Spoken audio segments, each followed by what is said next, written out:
नमस्कार दोस्तों। आज मैं आपके सामने लेकर के आया हूँ यूजीसी।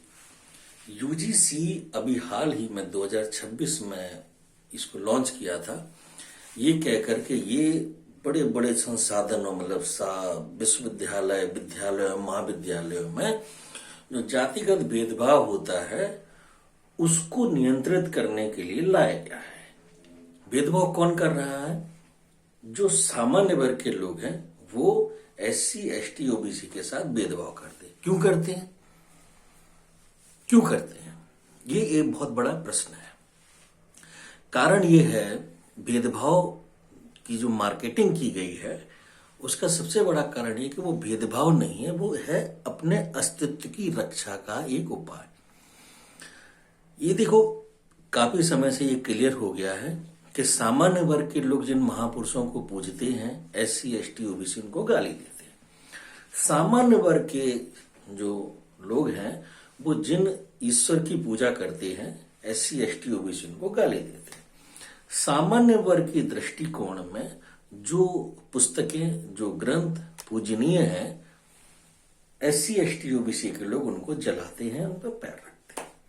अपनी अपनी मान्यताएं हैं, एक का सच ये है, दूसरे का सच ये है। यानी कि अगर देखा जाए तो एक पैरेलल गवर्नमेंट है, मतलब एक पैरेलल सिस्टम है, इधर वाले इधर, इधर वाले इधर। अब जाहिर सी बात है कि हमारे जिनसे विचार मिलेंगे, हमारे जिनसे थॉट प्रोसेस मिलेगी, हम उनसे बात करेंगे।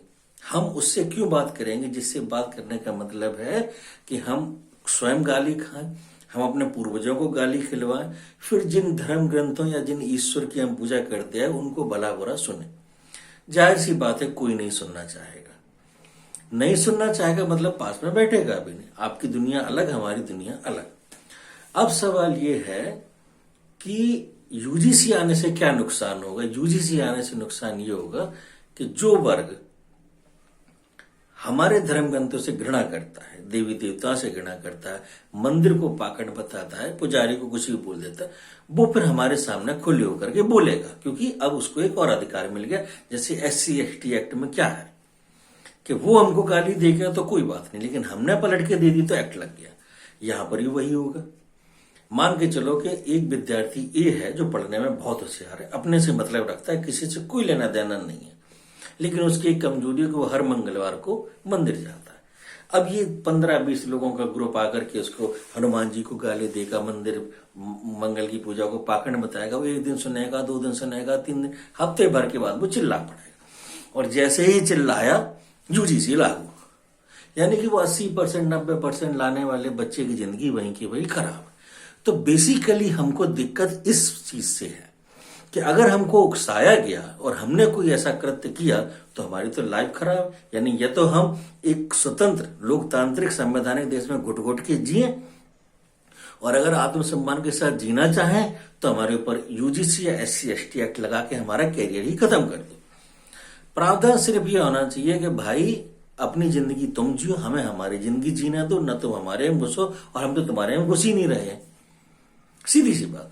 और दूसरा प्रावधान यह होना चाहिए कि अगर ये केस झूठे पाए गए, क्योंकि आजकल तो हर कॉलेज में CCTV होते हैं, तो झूठी शिकायत करने वाले पर 211, 182, 192, 193 के केस हो और उसको भी उम्र कैद की सजा हो, क्योंकि ये एक सोचा समझा षड्यंत्र है, कोल्ड ब्लडेड माइंड से किया गया आपराधिक षड्यंत्र है, जिसमें सामान्य वर्ग के बच्चों को टारगेट किया जाएगा, जिनको सिर्फ पढ़ाई से मतलब है, न राजनीति से मतलब है, न तुम्हारे अच्छे बुरे से मतलब है। आप अपनी जिंदगी में, हम अपनी जिंदगी।